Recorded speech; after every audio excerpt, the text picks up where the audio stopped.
What are we? Dissidents, nearly. And I know that some of the guys who've come out of the military fairly recently, if they've started to pick up what we're all talking about, that is how the Ministry of Defence is labelling them. So if you come out of the military now and you dare to start questioning what it's all about, you're a dissident, and I think that's one step down from a domestic terrorist. So what we're saying is that we need to get the label back on the right people. And in my opinion, the domestic terrorists are in Westminster, and we need to actually keep pinning these little sound bites on these people. Yeah. Now, I did a bit of adjustment while I was listening. This is just to prove that we are all working together. This was a page in the UK column quite a while ago, but we did start to pick up on chemtrails. I think that was a picture taken, I think that's Plymouth. I can't read what it says now because it's too small. All I'll say is that from my military background, spent quite a lot of time at sea, particularly if you're near any of the aircraft carriers, especially the American ones, you see jets operating in a fantastic way. And when I saw the first aircraft going over my house, where there was a trail from one horizon to another horizon, and I took the dogs for a walk, and when I came back 2 hours later, that trail was still there, I was amazed, because it obviously was not a condensation trail. So for me, it's just obvious that these things are not normal. I can also tell you that recently we've had contact from an airline pilot. I won't say which airline he's involved with, but he phoned us up, said he'd been following what we were talking about and would like to meet us. And eventually when he did, he lives out of the country, but when he made one of the trips back to UK, he came down to Plymouth and came and had a chat with Mike and myself. And one of the things he was talking about was the trails. And he said it's very obvious to me because I can be up at altitude watching them or seeing them or watching them being formed. But what he started to do was to put some facts about how it works in the aviation industry. And one of the things he's pointing out is that there are now standard additives in jet fuel. They're anti-static agents, so supposedly they are helping reduce the possibility of sort of spark ignited fire, particularly when they're refueling and things. And there is some background to this, but he gave us a couple of aviation fuel specification sheets where you can read about these additives, and clearly some of these additives are producing some of the trails, but he is also fully of the opinion that there are other aircraft out there that are spraying. But he says you daren't mention it within the company, and he said some of the pilots who've shown a bit of interest in what's going on were very quickly told, forget it, otherwise you won't be working with us much longer. So this pilot, who I think is going to give us more information, but he's talking about a fear culture within the airlines over people who know what's going on.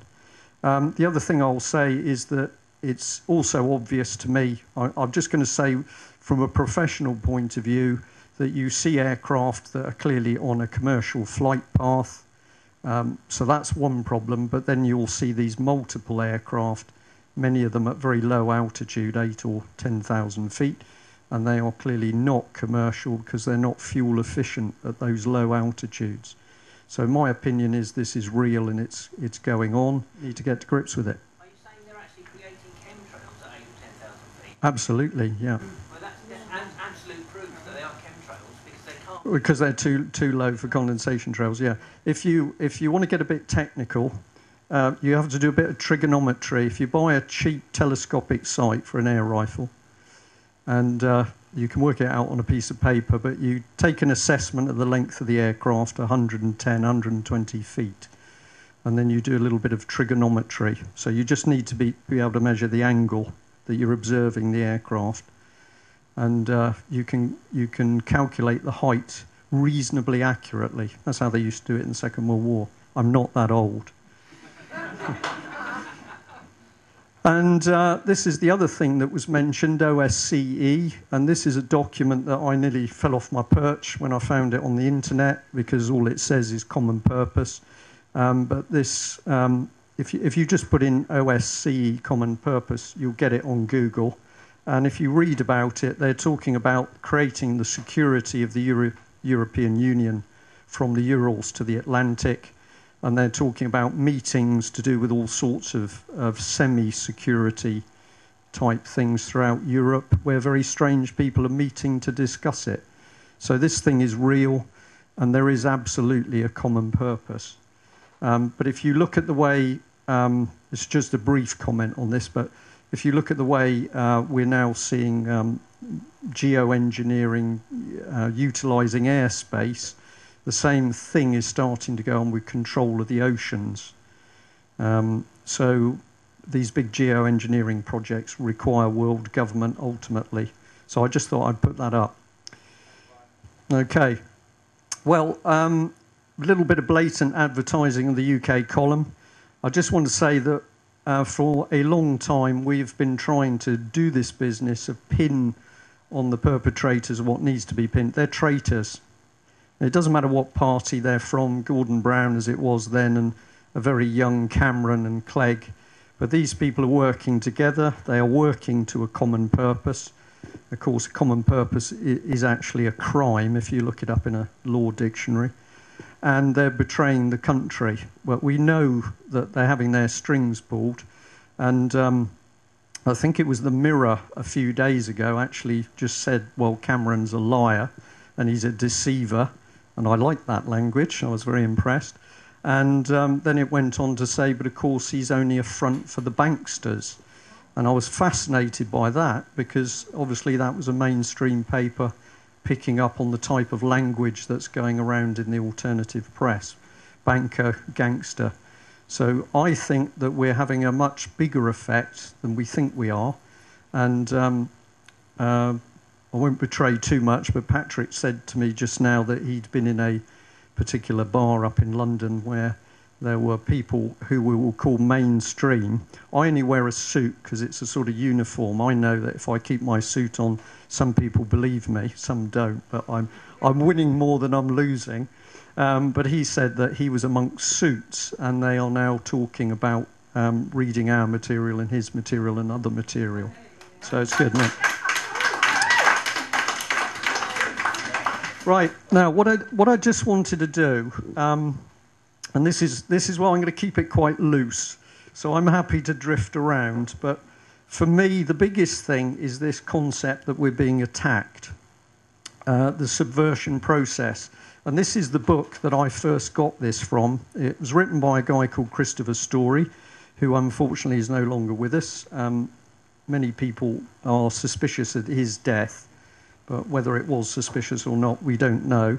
But in the front of the book was a table. This is a similar table that I've got on screen. But essentially what it was talking about was the means by which society was going to be attacked.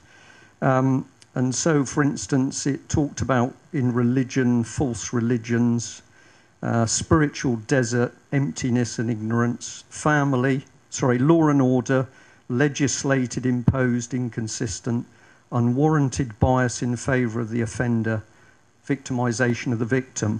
Now, what I've got on screen here is actually an early version. So the one I'm reading in the book is about 1985. This one here is from the 1970s, and it's very simplistic. I know there's a couple of spelling mistakes in it, but basically it's a demoralisation plan, 15 to 20 years. These are the areas of society that were to be targeted, and this was the result. So education, permissive. Well, Margaret's been talking about sex education, and they are really going at the moment to mess the young children up.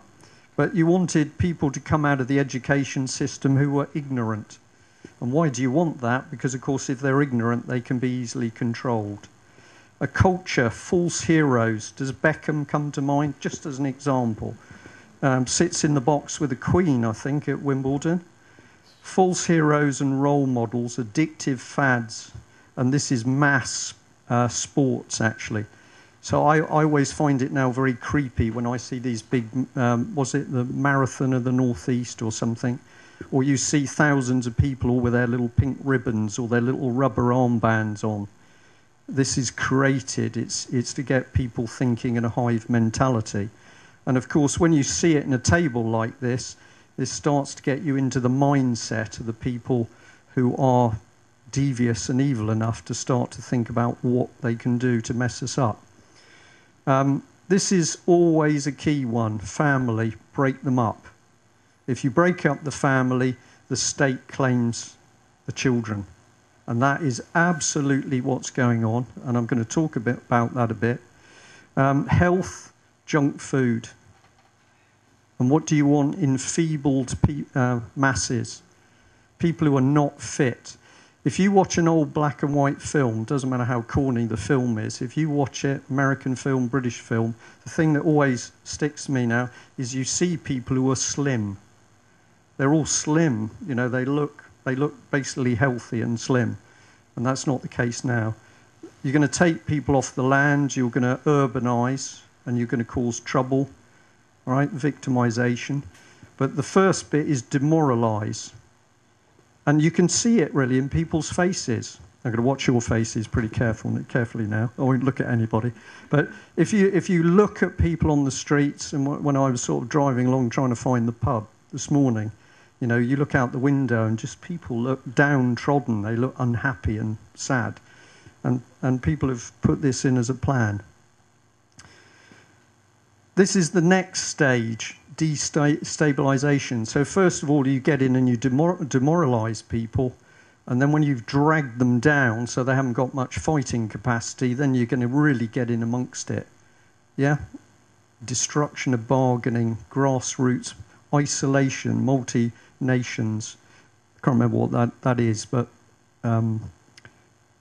it'll come to me in a minute. But basically, you're locking nation states into these very complex partnerships and arrangements. So the country doesn't operate on its own. It can only operate with the French, or it can only operate with NATO, or it can only operate with the European Union. And I think that we are now into this stage. And this, remember, this was put together in the 1970s, Big Brother. That's what appeared, and by an amazing coincidence, we had Big Brother popped up on TV. And I'm told by psychiatrists and psychologists that a lot of Big Brother, particularly when you're, not that I watch it at all, but if you're sat there watching people sleep, you're actually destroying your mind. It's designed to destroy your mind.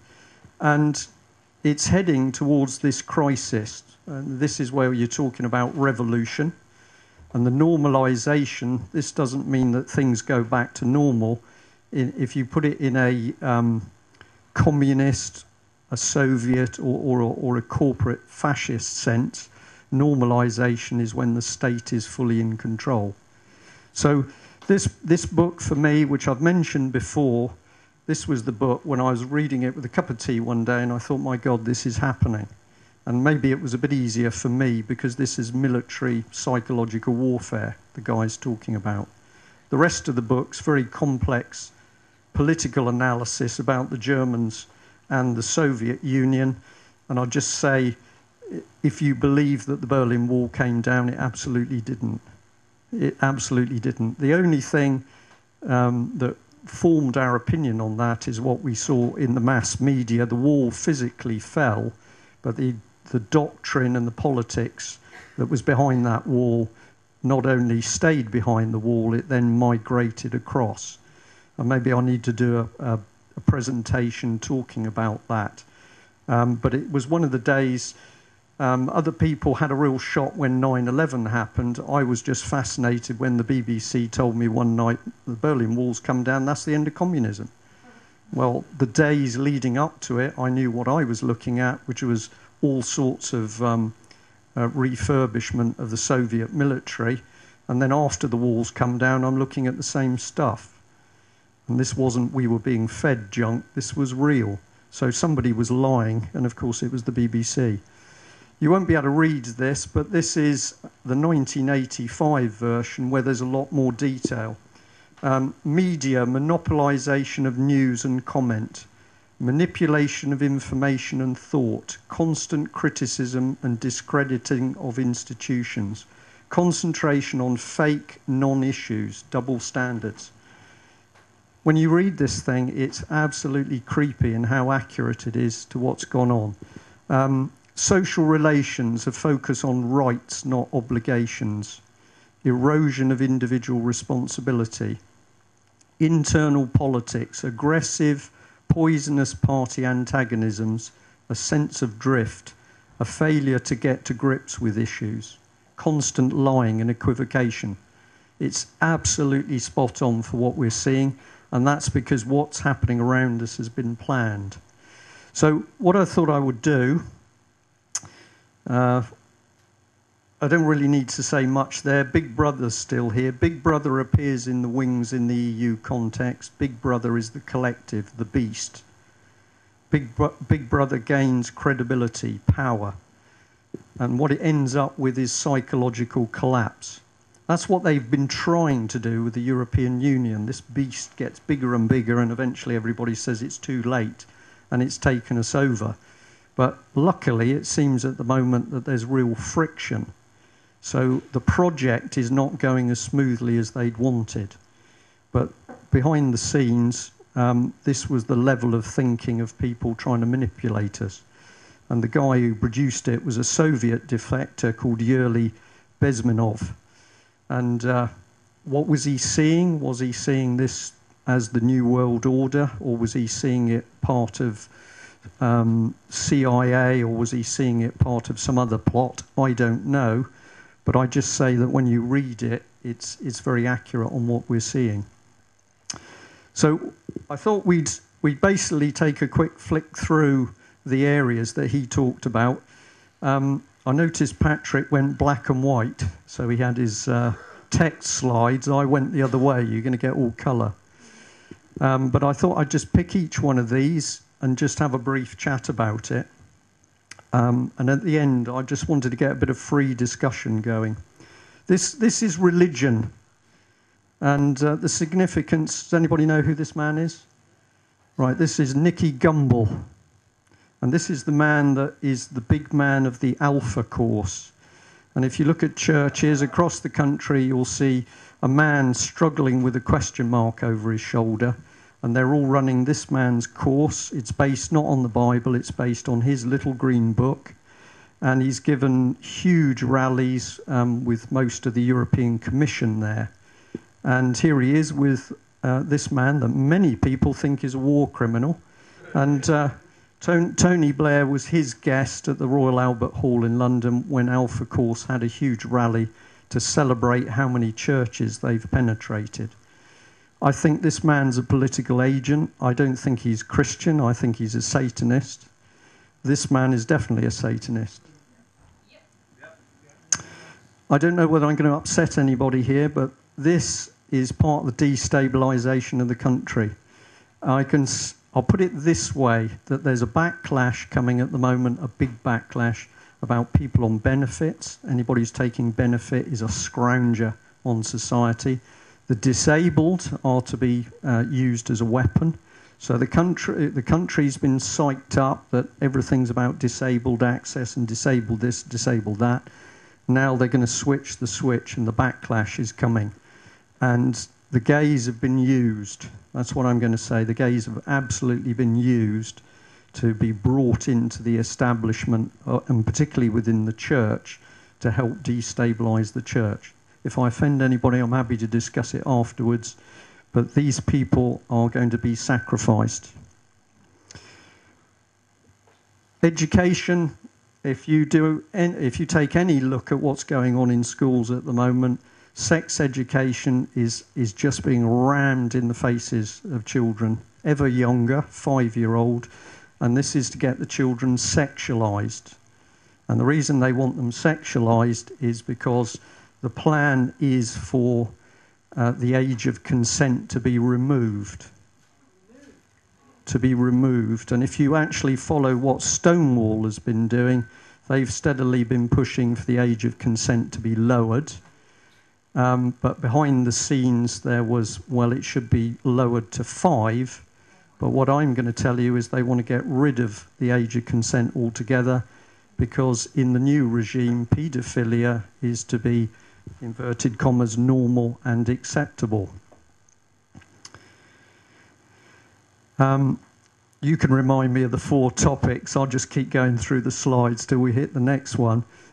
Culture, but soft porn, okay, is now everywhere. And of course we know that the internet could be cleaned overnight by simply turning the filters on, but that's not going to happen, because you've got key people from Google and the web who are working with the government. So why do you want this stuff? You want it because it's a drug. It traps people, it draws them in. You get a fix at one level, and then you go looking for the next level.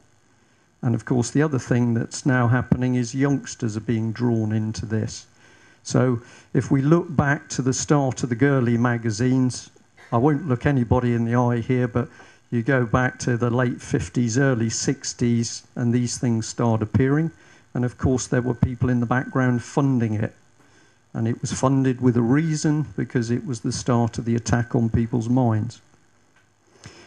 This is just a blurry clip, but even the Olympics got the treatment, because there were quite a few papers that were covering that.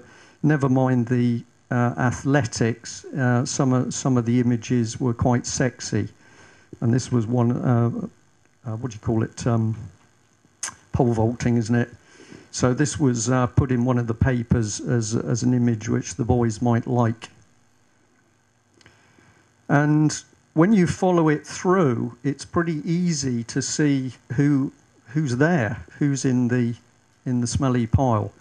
And Tony Blair is one of my favourites, and he said here, Tony Blair has defended Labour's decision to take money from pornography publisher Richard Desmond, but admits he would love to stop having to raise party funds. So there's the diversionary argument, not is it right or wrong that you use soft porn to help fund the Labour Party. He detracts it by saying, well, we'd like to not run on donations at all. So I'm going to say to you, these people know absolutely what they're doing. There's no ifs or buts. You can just track it through.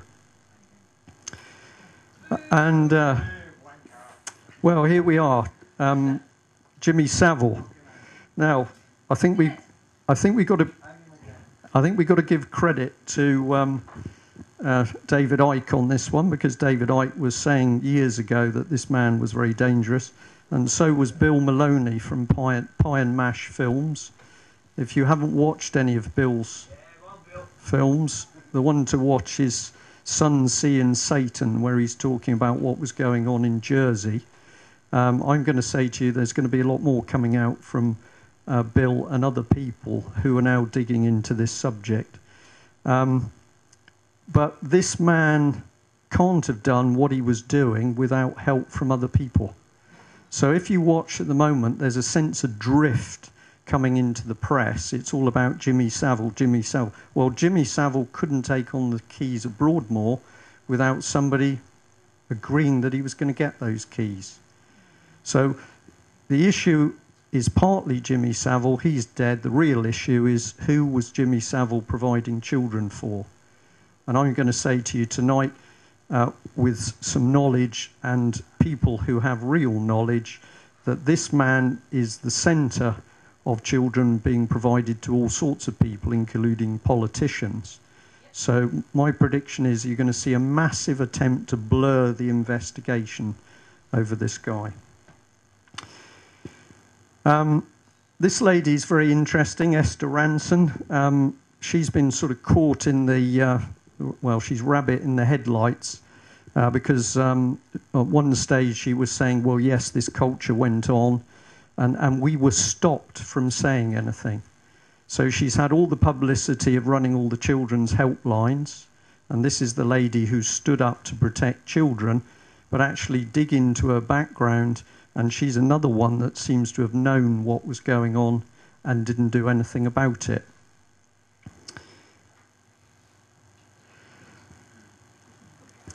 And good old Harriet's been speaking out. She's been calling for an independent inquiry.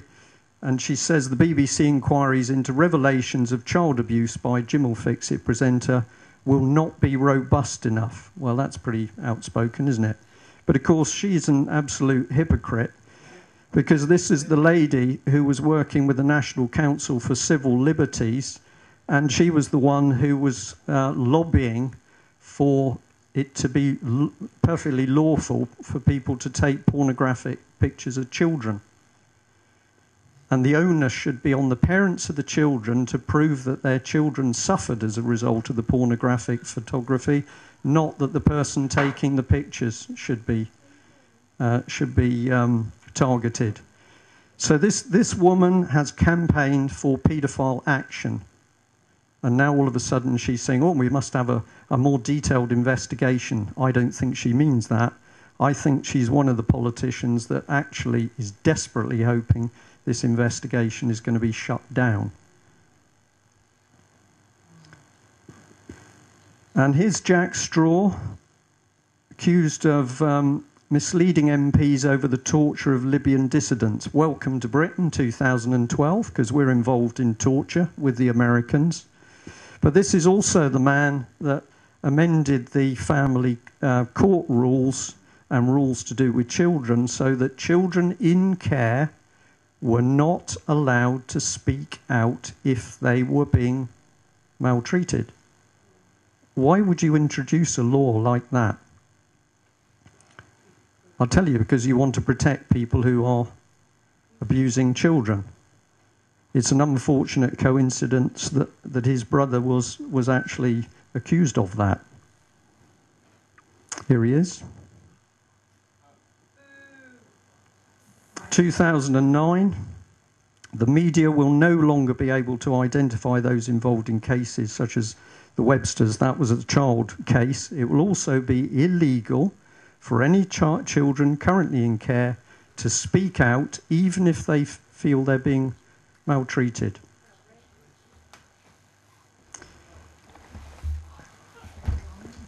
Actually, so who's this lovely lady?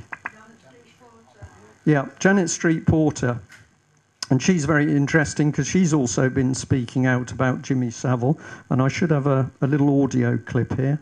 Let's see whether it Janet Street Porter, what do you make of the way the BBC's handled this?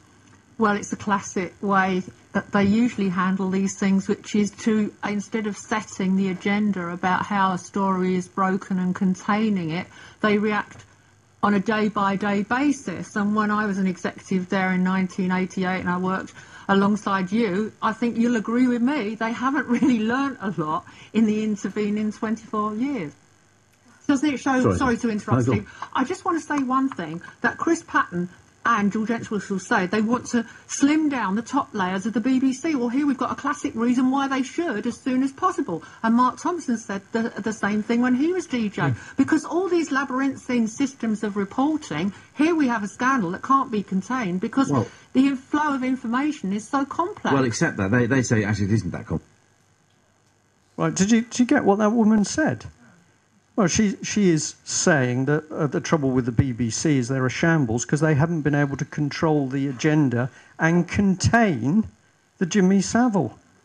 She's not saying we need to get the lid off it and get the truth out. She's criticising the BBC because they haven't contained the story properly.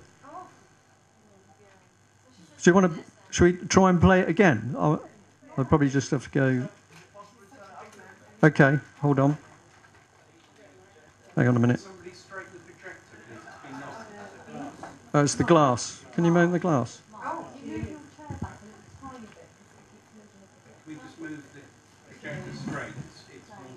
Oh, yeah. OK. That's it. OK, that's good. All right, I'll try and play this again. Janet Street Porter, what do you make of the way the BBC's handled this? Well, it's a classic way that they usually handle these things, which is to, instead of setting the agenda about how a story is broken and containing it, they react on a day-by-day basis. And when I was an executive there in 1988 and I worked alongside you, I think you'll agree with me, they haven't really learnt a lot in the intervening 24 years. Doesn't it show? Sorry To interrupt, No, go Steve. I just want to say one thing, that Chris Patton and George Entwistle say they want to slim down the top layers of the BBC. Well, here we've got a classic reason why they should as soon as possible. And Mark Thompson said the same thing when he was DJ. Because all these labyrinthine systems of reporting, here we have a scandal that can't be contained because the flow of information is so complex. Well, except that they say actually it isn't that complex. Yeah. It should have been covered up better. She's also saying that nothing has changed since all refugees. Yeah. Does that mean These people know. Well, I'd give my opinion. My opinion is that the BBC has not only been riddled with this stuff, but basically the BBC has been helping to peddle the agenda which is taking us towards making paedophilia acceptable. Right? That's where I think the BBC's been going. So I might as well add at this point, I feel that now is the time for people to really focus on the BBC, and why should we pay our TV licences to an organisation that is promoting paedophilia? especially if it's in block capital letters? Absolutely.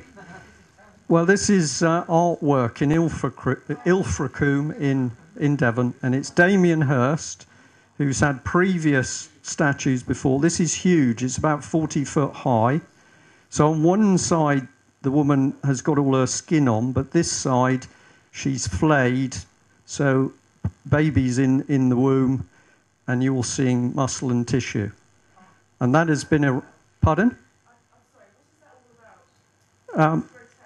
Right. If you read...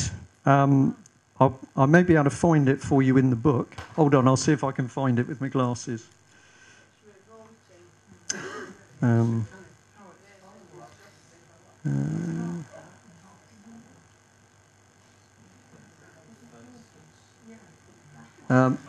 can't. I'm not going to be able to see it that quickly. But if you look in this agenda for the attack on our minds, empty, unpleasant artwork, meaningless artwork, and this stuff is appearing all over the country. I've been on about it for some time, and I'm pleased to say I now get people sending me photographs and film clips of artwork that's gone up. This is designed to interfere with your mind. It is unpleasant, it's vicious, it must be incredibly scary for a young child, and it is designed to help people towards breakdowns. Surely it's something to do with the future of the way DNA is going. DNA manipulation, the way that they're messing around with our genes. Well, it could have a message at that level, but I'll say to you that Damien Hirst has done other ones where he's had. But I'm sorry, that should not be put on public display. If you want to put it in a private art gallery, and people who've got very liberal ideas about modern art can go and look at it, fine. Well, but this in a public place. This is not only totally there in the harbour, but it's been approved by people locally, and it's been filmed being put in position by the BBC, and they're describing it as, oh, this is wonderful, whereas of course it's not. But this is the same mentality as things like the Angel of the North or the Wicker Man on the Somerset levels. So if we, at the end, I'm happy to sort of, let's get into things a bit deeper, but what is starting to overtake us isn't just a political ideology. This is stuff which you can call satanic, or you can say that it's very darkly spiritual. A useless, futile warrior that's pregnant and can't battle. Maybe. Can I intervene, if you don't mind? Yeah. Have any of you heard of the 2040 programme that's going on? Russia did a programme back a year ago where they invited all the top scientists to come in, and they were discussing the next 40 years of the evolution of humanity. And what they're trying to do is mould humanity with machines. Yeah, transhumanism. I don't know if you've heard about this. It's gospel truth. Yeah. Go on YouTube, sort it out. 2040, put it in, 2040 programme. Yeah. They want to make us no more than humanoids. Well, I'd just say that I've watched with interest as how we're seeing particularly the wounded coming back from Iraq and Afghanistan, very quickly being fitted up with high technology limbs. And I think there's more to it than just helping people with prosthetics. This is about the transhumanist agenda. But anyway, this one to me was particularly unpleasant, so I chose it. But if you look in the description of how we are to be attacked, it's a play on our minds. We replace beautiful, creative artwork with very dark and unpleasant stuff. This is also comes under sort of culture. I touched on this in South Wales when we were on the not very nice subject of suicide. This company that receives First Light receives national lottery funding, and they help children, filmed by over 11s. This is a documentary about a dog who commits suicide. It's a cartoon, and it's made by young children. And when I phoned the company, you just get this sort of very casual, blasé attitude. Well, what are you concerned about? But we've paid for that. Our money's been used for that. So we take another batch: law and order, social relations, security, internal politics, foreign relations. BBC actually reported this, but on the basis of London riots, there's a need that we have faster courts, so fast that you don't even have to appear in them. You can appear by video link, and you're in the court, dealt with, sentenced and out. So these are the Stasi courts, and of course Ken Clarke was the man who set this lot up, and then he's slipped out of the job. But they're using the trouble in London as an excuse that they need to have a system of mass courts. Of course, none of them will have juries. So this is very, very dangerous stuff. And of course, it's we've seen what Blair's been up to with Jack Straw, but now we've got the residue of Ken Clarke. So you get in these courts, there is no jury. Just put up a photograph of the courts of misjustice, injustice, whatever it is. We could have a big discussion about that building, but if you've ever been to any cases up there, you just get a feeling that it's one big building of corruption. Here's the trouble on the London streets that we've seen. So just bear in mind what that table was talking about. It was starting to talk about breakdown and conflict, and now we've started to see that happen. And we've also got the police now acting unusually. So how many of you saw this? This was a blind man who they tasered because they thought he was carrying a samurai sword. So the police were initially, I believe, in a car. They didn't bother to go by him. They didn't bother to get in front of him or look. They simply tasered him and then jumped on his back and handcuffed him with him saying, "I'm blind, I'm blind." The papers made a big deal out of it, blind man tasered. But what I'm interested in is what was going through the minds of the police. Excuse me, a white stick really looks like a sword. Well, absolutely, yeah. So we're talking to quite a lot of police these days. This is getting very interesting because they do talk to us and they're taking information, and they know that they've got colleagues who are not acting normally.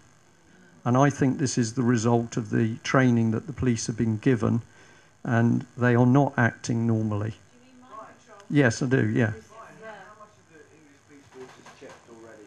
Do you know? I don't know, but what I would say, if we come in positive, I do want to be positive by the end of this, but the police that are talking to us, if I go 2 years ago, they were very cautious in what they'd say. Now police are saying, we're watching colleagues, we've got colleagues who are not acting normally, we've got training courses coming up we don't like the look of, we're worried about this.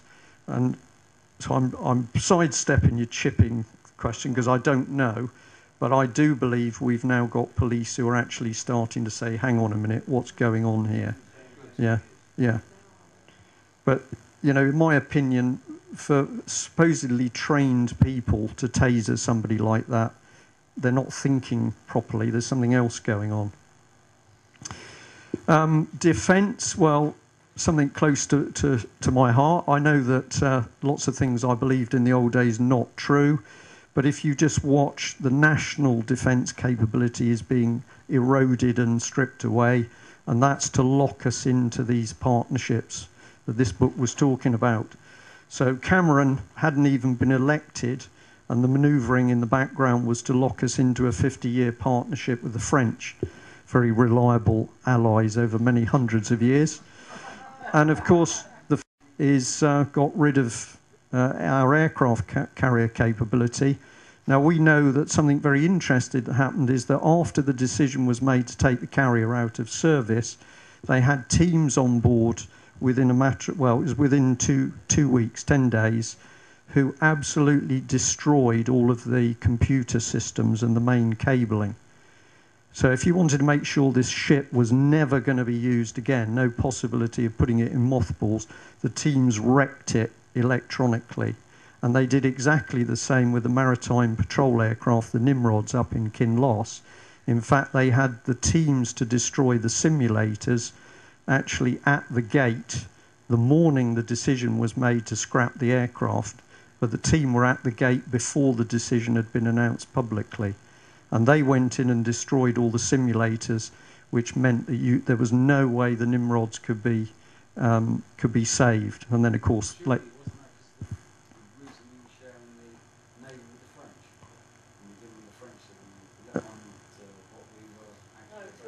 no, there had been a series of meetings before the Strategic Defence Review with Cameron. This is going back to 2009.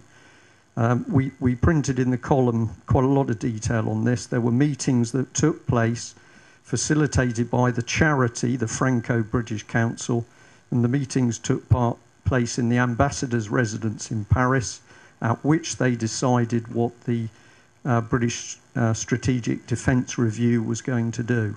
It was all decided behind closed doors before Cameron was even in power, and that was why he'd been in power a matter of weeks, and suddenly this 50-year partnership was announced. Well, when was the planning for that?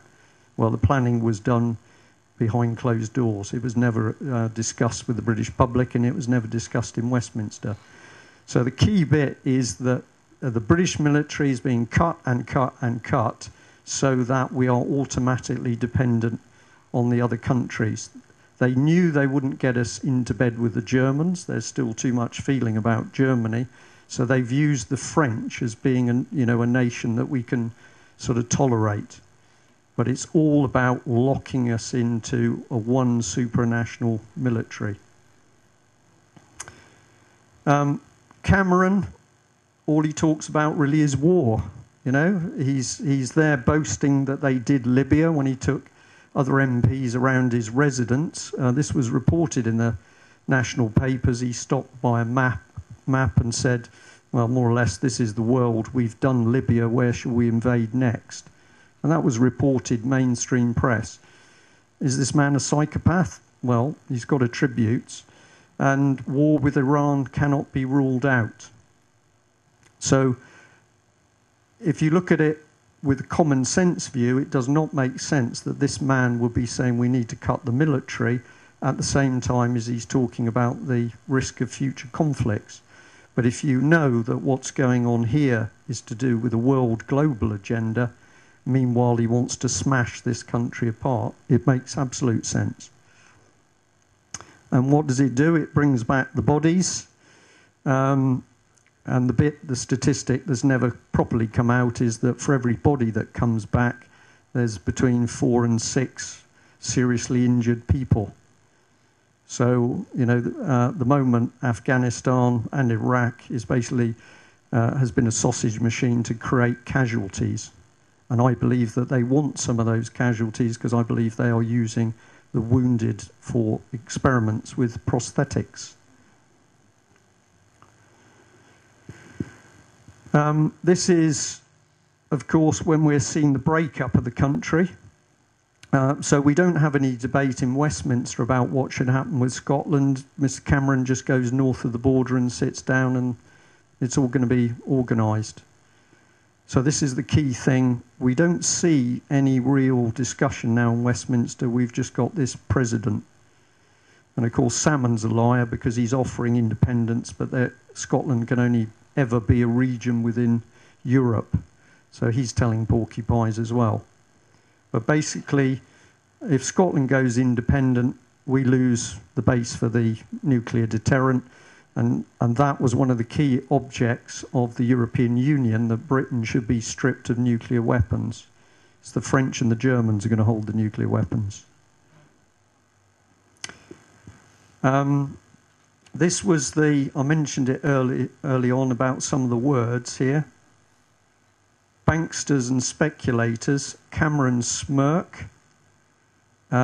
He deceived voters to stumble into number 10 and will trick and lie to prolong a Downing Street occupation. So that was the Mirror actually said that. And I think that's pretty impressive that we now got mainstream papers that are calling him a liar.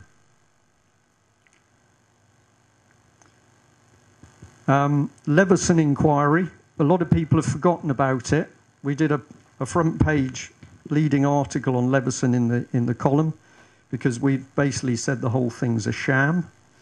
So it was set up with the help of Common Purpose and the Media Standards Trust. They called for the inquiry. They set up the Hacked Off campaign. And then, of course, David Bell, who was chair of trustees with Common Purpose, and also chairman of the Media Standards Trust, is selected by Leveson to run the panel. So what's going on here is the real start of the state close down of the media, but at the same time, Cameron simply withholds the emails he doesn't want the public to see. So we've already got the elite in position, and it's quite clear that the aim is to get fairly draconian controls over the mainstream media. Hence, as Patrick and the other speakers have said, we need to make sure that we keep the alternative media not only there, but growing as fast as possible. There's the happy couple. I think she got a payoff for $7 million, so she didn't disappear in a car crash. They've obviously decided to buy her off or buy her silence. And this man, of course, had to speak up. This is, do you know who this is? This is Chris Bryant MP. It's very interesting. He was a vicar at one stage. He worked for the BBC at one stage. He's Common Purpose through and through. But he was a victim of phone hacking. And he said that there's got to be, much more draconian investigation into what's going on. So this is the man that the media puts forward that we should pay attention to, and this is really how the UK column sees him, because this was him advertising on a gay partner site. Sorry, chaps, but it's quite incredible that the press is prepared to put forward these people as people that we should listen to their opinions. Yeah, but not bad. Vicar, gay, Common Purpose. Okay, we're not going to get into a discussion on the Y fronts. And here's another one, of course, right? Poisonous party politics, a sense of drift, a failure to get to grips with issues. That's what the plan said. And so if you're going to do that, what are you going to do? You're going to bring into Westminster people who are basically bent. So this man, fiddled his expenses with his live-in lover. Well, a lot of people said it was a criminal act. And now they've had attempts to block details of expenses, but one of the papers has actually blown the lid on it, that a Labour MP was renting out her property to another MP. So basically all the public money's just been circulated in a fraudulent loop. Why do you want bent, corrupt MPs? Yeah, and you can control them. And the key method of control of these people is the children. Right? I keep stressing this. You can get away with fiddling, fiddling of expenses, you can get away with a bit of drugs, you can get away with rent boys, as that, I can't think of his, Oates, was it, the Lib Dem MP? Okay, what you can't get away with is paedophilia. And this is why the Jimmy Savile case is so important, because we're now starting to get near the fact, I'm not saying this man is a paedophile, let's just get it right, but what we are saying is that it is well known of the connections into the heart of government. And of course, the people who've got the films, the people who've got the pictures, are absolutely in control of these politicians. Am I confident about what I'm saying? Absolutely, because we have got police telling us what they know about what's been going on. Bill Maloney is also working with police who know what's going on. Yeah. Sorry, Brian. Do you think MI5 as the security staff is involved? Yes, I do. Yeah, and I think it's highly significant that Straw, when he first came into power as Home Secretary, one of the things he did is destroyed or started the initiative to destroying all the MI5 records of subversives in the country. So I believe that, just as we might say with the CIA, I think our British security services are rotten. I don't think they're rotten to the core. I think there are still good people involved. But like the police, we've got a bit of a battle going on as to which side is actually going to win. If you'd spoken to me 3 years ago, I was quite depressed because it seemed that the baddies were making most progress. But in the last 9 months, certainly the last 6 months, you just get a feeling that something's turned. I think there's a lot of police out there now who have had a belly full of watching criminals at high level, politicians get away with it, and they're now saying we're going to stop it. And I think it's very significant that Andrew Mitchell, the guy on his bike who called the police plebs, he's lost his job. Now, how did that happen? Why did he lose his job? Well, no, I'm looking for a different answer. He lost his job because of the publicity. If you analyse what did the damage, it was the fact that the story came out publicly and then the truth just put the squeeze on him, and eventually it's got rid of him. And the reason I wanted to flag that up is because if we talk about what we can do to stop what's happening, it comes back to the truth and exposure. And also making sure that you know the person you're going for. So it wasn't an unknown person who'd sworn at the police. This was a known man. His face appeared in the papers. Bang, they have to get rid of him. So there's a lesson to be learnt for us. Right. Yeah. I suggest that perhaps people here would consider taking sending, not taking because you'll all be on camera, UK columns. I've got 2 ready in big white envelopes to send to every police station in Bournemouth. And I'm also going to staple the Tony Farrell, Nick Collins's DVD onto one corner so it doesn't get lost in the envelope, so that every police station in Bournemouth gets one of those DVDs. Okay, I think it's a brilliant idea. Let me come on to that at the end. I just want to whip through these slides, but I absolutely want to go where what you were talking about. Okay. So this is Dominic Strauss-Kahn, so one of the top men in the international monetary system. So he was accused of rape of a maid in a New York hotel. But in this amazing Guardian article, they're pointing out that he's been basically saying, well, men of a certain status, i.e. his sort of status, need to have these parties. And of course, he later went on to be exposed of having parties with prostitutes in France. But he's quite calmly saying, well, you know, this is the way we are. We sort of need these things. And he then goes on to boast that actually it's a bit Eyes Wide Shut. Now, how many of you have seen the film Eyes Wide Shut? If you haven't, you can watch it on... It's very explicit, particularly if it's the European version. But you can see it on YouTube in clips. But basically, it's starring Tom Cruise here.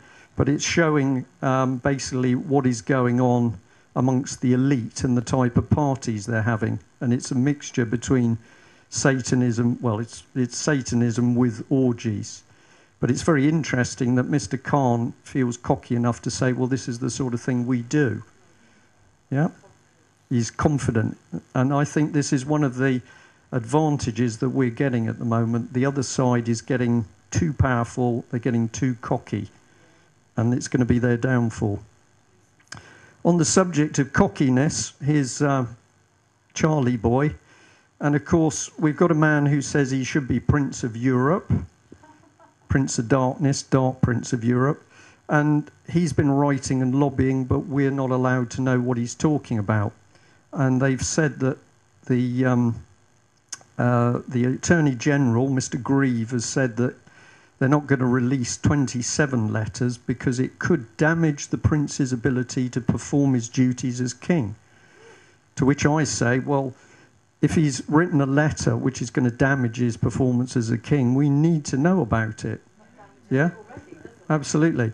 But of course, the thing's being covered up. So now we've... Pardon? What could he be saying? Well, I don't know. We could talk to his butler, because he'd probably tell us what he's been up to.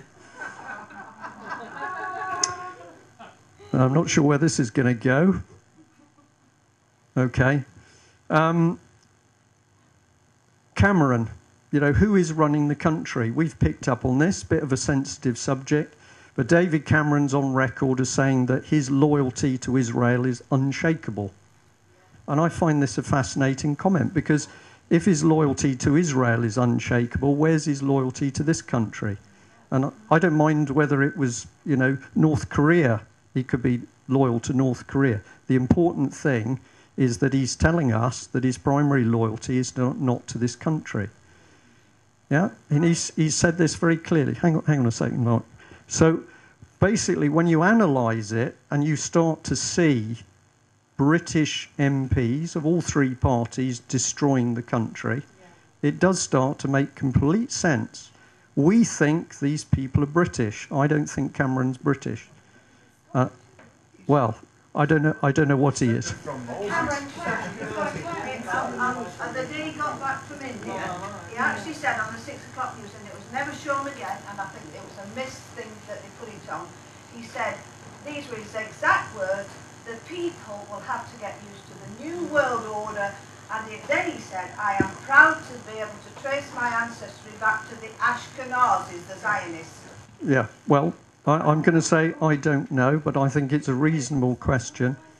Is this man working for us, the British, in the broadest sense, or is he working for somebody else? I don't know. He is the fourth cousin twice removed of the Queen of England. That's a genealogical record fact. And that doesn't do him any favours, does it? So I just put another slide in. Here he is working away, you know, with Mr. Rumpy Bumpy. An EU referendum well, it's not going to be an EU referendum by Christmas. He's talking about an EU referendum in the middle of the next Parliament when the Tories are re-elected. So again, everything is politics out of our hands. It's virtually the dictatorship. Sorry, shall I go back? Family, health, race, population. Now this is getting quite interesting. Other nations are now flagging up that their children are being taken away by Britain. And this was a story that broke over the Slovakian government speaking out very strongly, saying, why are British social services taking our children? Well, we come on to that. This was a demonstration in Rome, and this is the Italians saying, why is the British government taking our children? 1 in 100 patients to be put on a death list. Wow. How much, you know, I mean, how much more in your face could you get it? We're now heading towards the euthanasia program. We're not going to be looking after the frailest and weakest people in society. We're going to be putting people on death lists. And a man sent me an email and he says, I suppose it will be the death vans next. Yeah, pick them up from home and they never arrive at the other end. There was talk of it. This is, I keep my eyes very high here. This is in feeble masses and the diet. And I have to say that the times I've been to America, a couple of times I've been staggered at what I've seen. So clearly people are being attacked by their diet. There can't be any other reason for it. No, that's true. Well, whatever, but something's not right, is it? And here's the bit I was getting at with sort of disabled people. They're now starting to put across this image that if you're on benefits, you're a sucker. You're a leech on society. And I think you're going to see this becoming more and more aggressive. Parts of UK see young jobless figures soar by 1,700%. So in Spain at the moment, amongst young people, 50% unemployment. Not being mentioned really at all on BBC. But the problem's also starting in this country, and we've recently pointed out in UK Column Live that they're lying over the jobless figures in this country because part-time jobs are being counted as jobs. So if they say 500 jobs were created this month, of course many of those are part-time. They're not jobs which can sustain a family. So they're skewing the figures. So this is the economic collapse. This is basically celebrating diversity. Now this is a difficult subject because we've all been so politically corrected that we don't like speaking about this sort of thing. But I talk to all sorts of audiences. We're told that we're celebrating the difference in cultures, but in actual fact what's happening is we're all being used to attack each other. So we're not celebrating the differences, we're actually forcing people together. And this is absolutely deliberate because in the one world order, of course, there's not going to be nation states. Forced vaccinations, and a key thing that's coming up on the 10th of November is a referendum in Ireland, but there's also a vote in the Irish Parliament where the law is going to be changed if it's a yes vote, so that the state effectively has priority control over children. And if this goes through, it's more or less one of the last big jigsaws to the fact that social services can take children at will, not only in this country, but internationally. Yeah. There's a very good website called Free Thinking Voice, which if you go on, has got a lot of information, not only about what's happening with children, but what's happening in Ireland. That's a gentleman called Kevin Bull and his wife Katie. Okay, have I gone the wrong way? And we're getting to the end a bit. Well, it's all been well covered by the earlier speakers, but all we see is an increase in debt, which is slavery. We're seeing the public sector being undermined because their jobs are being given away to the private sector. So we've got discontent there. We've got the wastelands across the country because there is no heavy industry or manufacturing. And this is obviously one of the Dockland areas. And the state is getting involved in everything. So the state regulates whatever you do, where you smoke, how much you can drink, and it can issue the fines at will. And where's Britain got to in the world? Because this thing talked about, the state of Britain in the world. And obviously we're now at the point where we're running food parcels in Britain. So we've been pulled right down. The end bit, of course, is the revolution.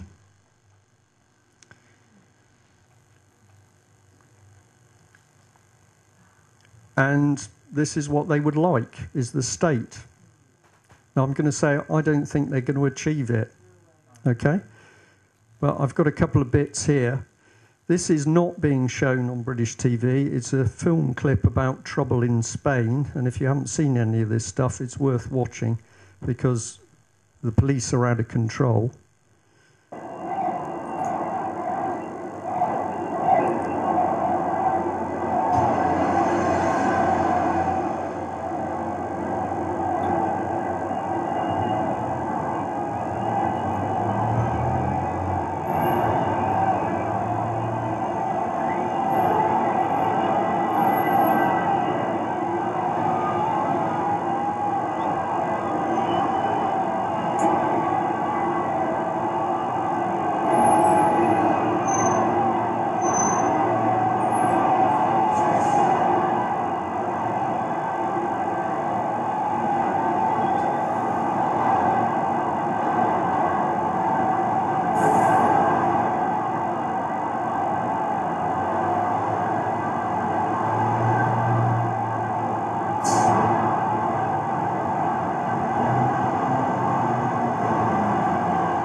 This is effectively happening all over Europe at the moment, but nothing appears on mainstream TV.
I can move on to this one. Right, horrible scenes. I think the government wants that sort of violence on British streets, and our primary job is to make sure it doesn't happen.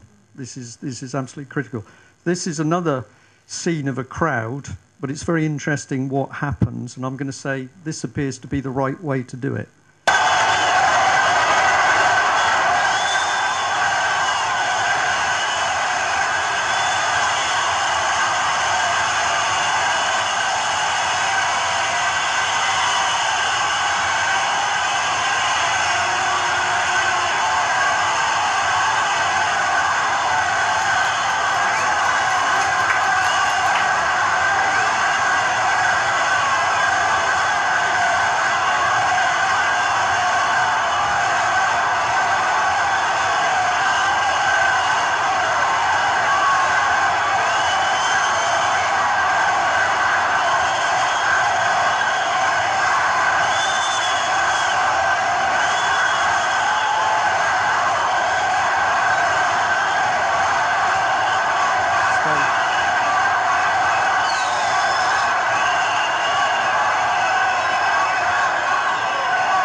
Yeah, Spain.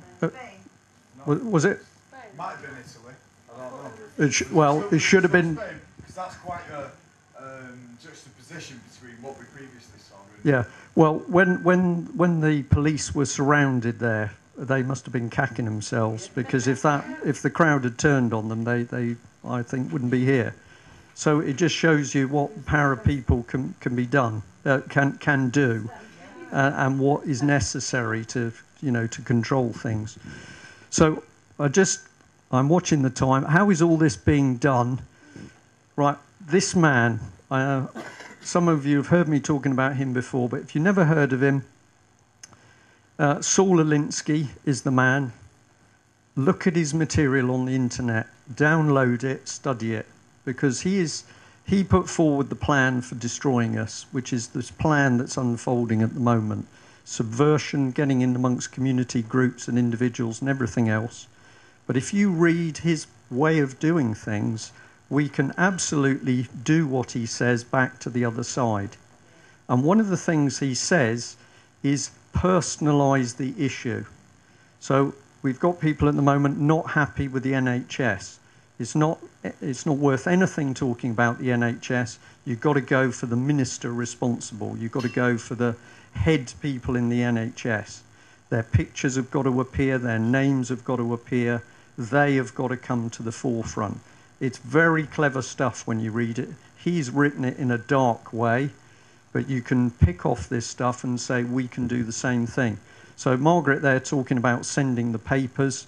Papers do get sent out to a whole host of people, including police and politicians and everything else.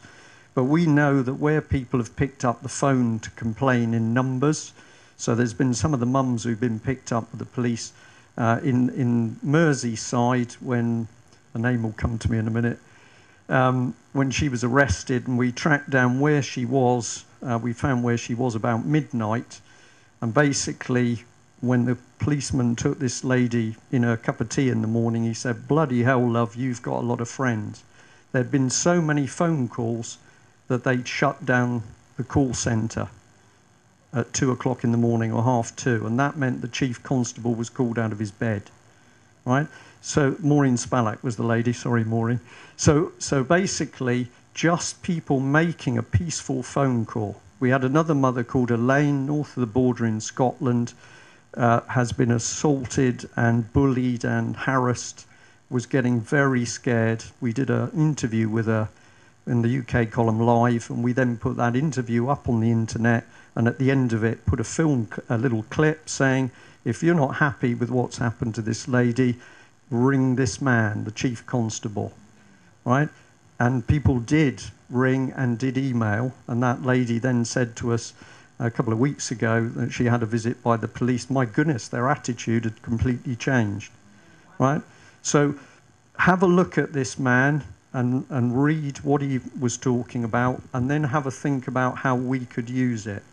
But What's his name again, please? Saul Alinsky. Saul Alinsky. Yeah, okay. And the significance is he's a subversive, based on Marxism, but a subversive. His doctrine is within Tory and Labour policy.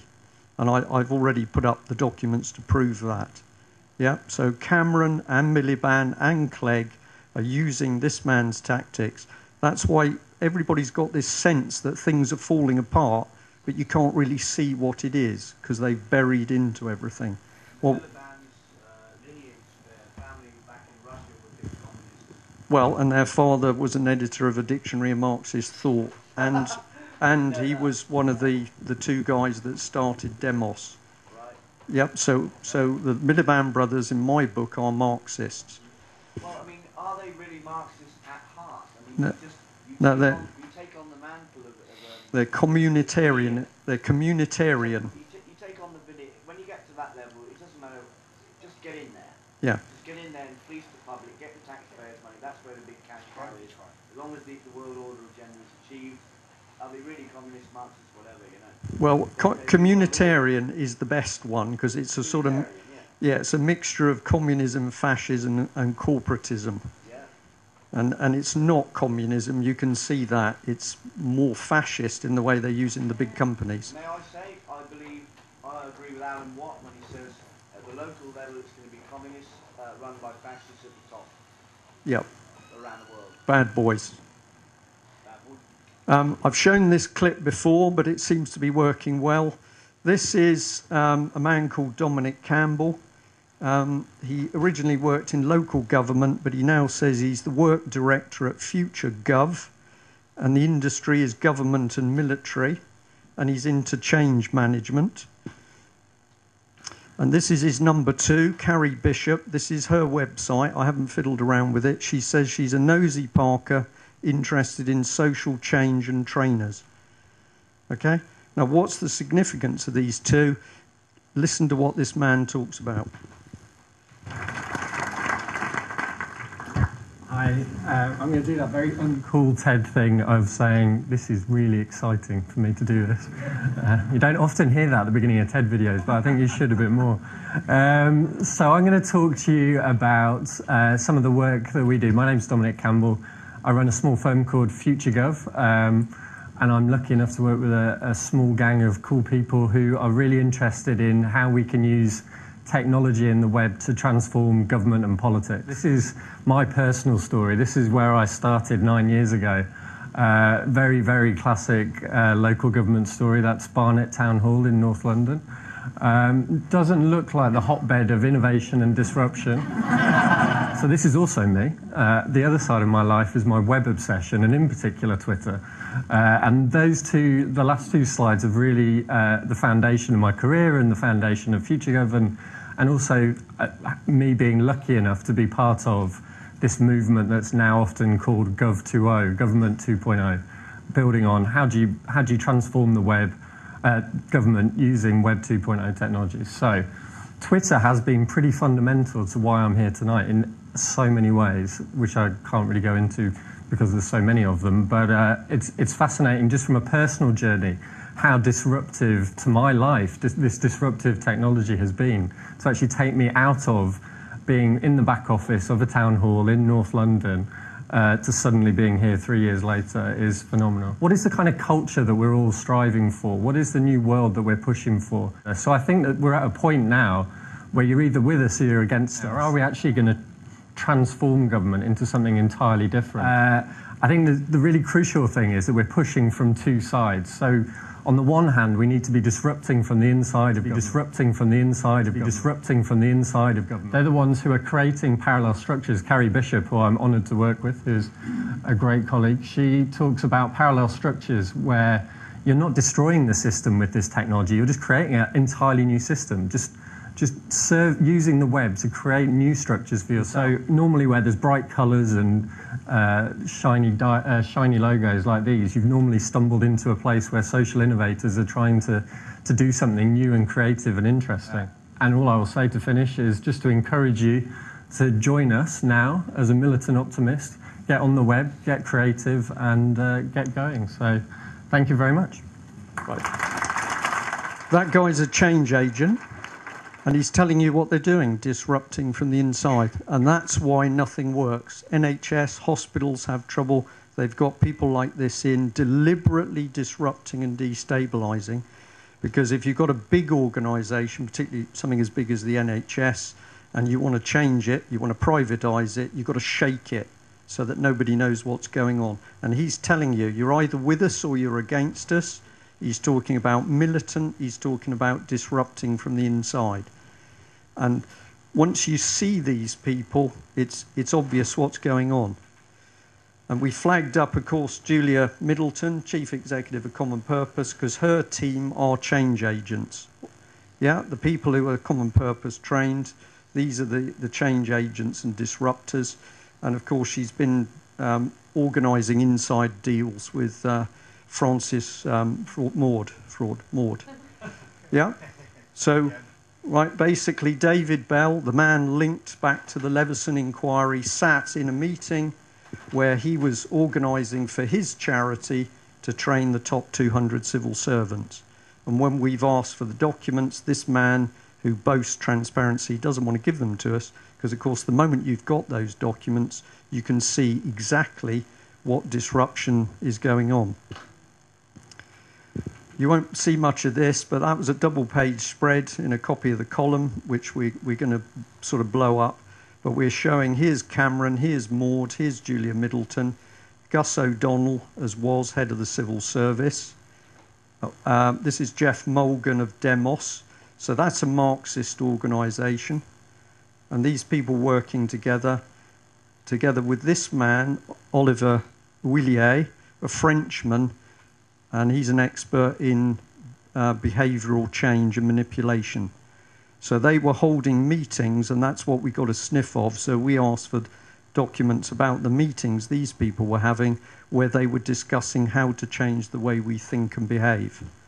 Right?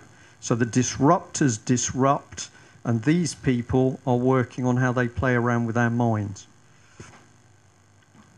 Keep calm and carry on, of course. And I'm just rushing on here. Right, we've got to get rid of these people. And that's what I wanted to focus on, because a lot of the talk is about what's there. It's all nasty. The economic system's collapsing. We've got the contrails there doing stuff with the water supply. What can we do? Well, I think the first thing we've got to do is concentrate on this country. Right? We can't help the Americans directly. The Americans are going to sort America out. We need to concentrate on this country. And we apply a bit of Agenda 21, which is what? What's the motto from Agenda 21?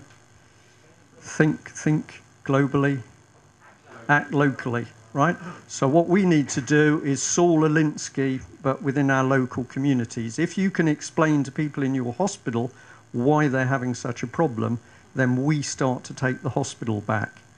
A lady came in to see me last week, said that she'd been sort of following what I've been doing for several years, quite a few actually, and I said to her, well, what do you think? And she said, well, as far as I'm concerned, Plymouth is now run by these people. And she said, I know where the money's gone. She'd worked for the Inland Revenue. She said, I know where the money's gone. I see what's going on in this city. It's being controlled by these people. But once you can see them, it's like woodworm, isn't it? Once you see the first little, oh my goodness, they're all over the place. So what we've got to do is personalise it. If you've got an area of government that's not going right, we need to be talking about the minister concerned, the NHS official. Yeah, personalise it. Fine, I know you're a bit short time, but can I say one quick thing? Yeah. I was given a message on YouTube recently, a private message, that skateboarders in Bournemouth are being employed by Common Purpose. One or two of them would be the older types, leaders, to sniff out anyone who's disagreeing with the government or... Yeah, this is absolutely right. It's not just Common Purpose. They're using all sorts of charity groups to do this. Apparently they convince these young lads that they're better than the others and they're leaders. Yeah. They groom them to be leaders. When I handed them chemtrail leaflets, they were very interested. And then the 17-year-old, 18-year-old guy swung up on his skateboard and said, what are you preaching at us for, man? Go away. You know? Yeah. And Yeah. it was very odd. And then I got this message and I realised, Well, if you get into this psychological manipulation, they are going for young people, they're going through the schools. What we've got to do is keep pushing the message back the other way. And coming up here in the car, I got a call from somebody to say that there'd been a demonstration outside a Totnes school where the sixth form were demonstrating and handing out leaflets against the cervical cancer jab. I can't think what it's called now. Is anybody call? Right, what did the school do? So the sixth form are handing out leaflets of the danger of that vaccine. They called the police. So the school called the police on their own students. So what we're going to do is be talking to a few people in Totnes to see whether we can get more leaflets out. But doesn't that tell you something wonderful that 17-year-olds are now... Well, there's that. Yeah, well, there's that as well. But this is where the good news is. Don't know whether you know about this one, but this was painted in a London street, and of course there's been big complaints about it as being anti-Semitic. The interesting thing is that it's pretty accurate, isn't it? We've discussed money supply. So we don't need to actually ask too many questions about bankers, but is this correct, what's being shown? And of course the second talk we had was on the money supply and the monopoly board, and here it is. Yeah, but people are waking up, so it's obvious. Okay, now this was the latest UK column. I still can't tell you the name of this gentleman. I do know who he is. But this man stood up single-handedly to report what was going on in a school, Oxford and Cherwell Valley College. And he was reporting confirming horrific physical and sexual abuse of students. They were white and the perpetrators were white. And what we've been told by students is this man lost his job. He was then victimised and bullied and harassed. And all sorts of things have gone on around him. Now, we decided to put him on the front page because something interesting is happening in Oxford. The police have been arresting a lot of men as paedophiles, Asians, and they are not touching any of the people that the students are naming around this school. So they're picking up the Asian paedophiles, but they're not touching the white paedophiles. And here we've got an Asian gentleman is the Good Samaritan because he stood up to defend the other children. And what happens? He gets victimised. Why? Because the government wants violence. And they are determined to get violence. Black and white, Christian, Muslim, Chinese, it doesn't matter what division they can create, they want the violence. So if you come back to that rioting on the streets, If they achieve the rioting on the streets, we lose, all right? If we can keep everything peaceful and you keep the knowledge flowing through, we win. And I am really encouraged by the police. I mean, I'm going to finish on the police, because the police are not only taking information from us and we know other groups, but they give us a certain amount of information, and it's obvious that more of them are paying attention to what we're talking about. We need the police, because the police in their hands have got the power to clean up Parliament. And I know it's only a small thing with Andrew Mitchell, but the police took him on. They didn't back down over what he said to them, and ultimately he lost. And I think that's a really, good thing for the police to have done. Are there bad guys out there? Absolutely, off their heads. But the police have got to sort them out. Yeah? I had a conversation with a policeman for about an hour the other day about chemtrails and about how Britain is a corporation, and I just went to town, heart of the lot. I had a proper talk to him. He listened to everything. He was really open to it. He even said about how he felt about how they were trying to push guns on them and how he would step down from his position if that was the case, because he would not morally be comfortable with taking guns on. He was waking up, and he was really interested in everything I had to say, and he was going to email me for more information. So if you stop and talk to them, they listen and they're open, and if you genuinely approach them on a compassionate level and meet that truth in them, they will wake up, and we can, like you say. And this is so effective, because actually they're always trained to deal with hostility. Watch out for the person who's being aggressive to you, and if you're not aggressive to them, they don't know how to deal with it. And also you're talking to them as a human being, right? Right, good news. I think there is a phenomenal change at the moment. Patrick, I can just about see there under the light. I know you also feel it, and we've correct me if I'm wrong, other speakers, but basically John and Patrick, you're sensing the same thing. Ian Crane is sensing it. Ike is sensing it. Something is changing. Yeah. Yeah, and we've got to keep pushing.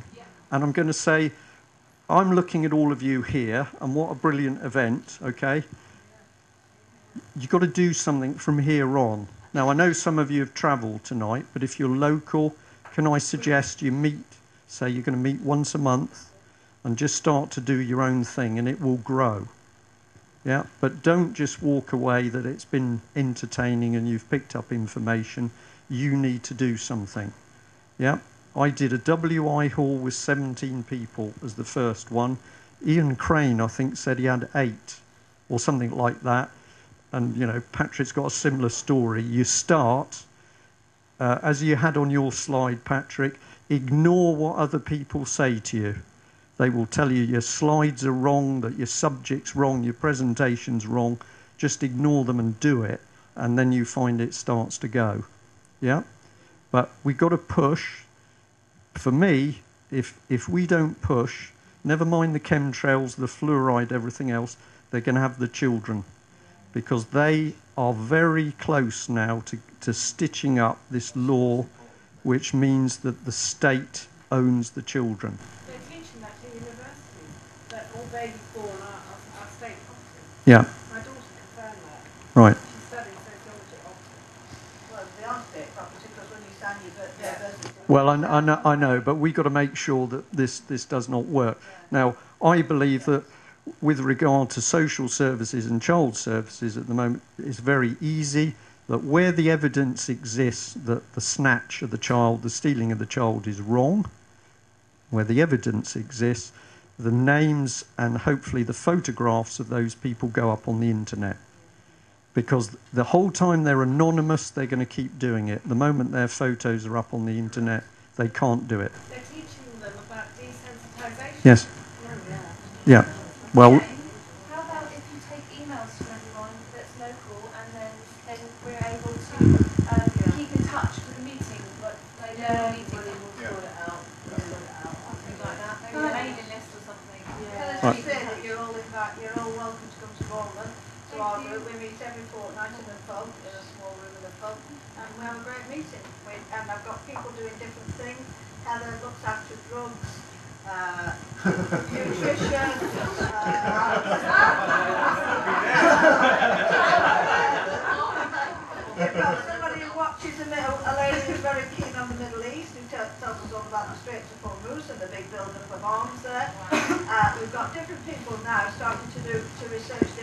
I said, so it's really great. Okay. It's a very interesting evening, isn't it, folks? Right, I'm just going to end on the note that if you ask me what this is about, it's a battle. The battle's between good and evil. It's spiritual. We could have another session on that, but it's absolutely spiritual. And so all the spiritual things apply. How you relate to other people, how you love other people. Praying is important if that is your thing. But it is absolutely spiritual. And it's becoming, for me, it's becoming more and more obvious it's spiritual. And I can tell you that this gentleman, I've had some amazing information via the students he's worked with. But that's a very spiritual gentleman as well. Okay. Right, I'm going to say thank you. It's late. I think you need a beer or something, or I need the beer. Jane, thank you very much. It's been brilliant.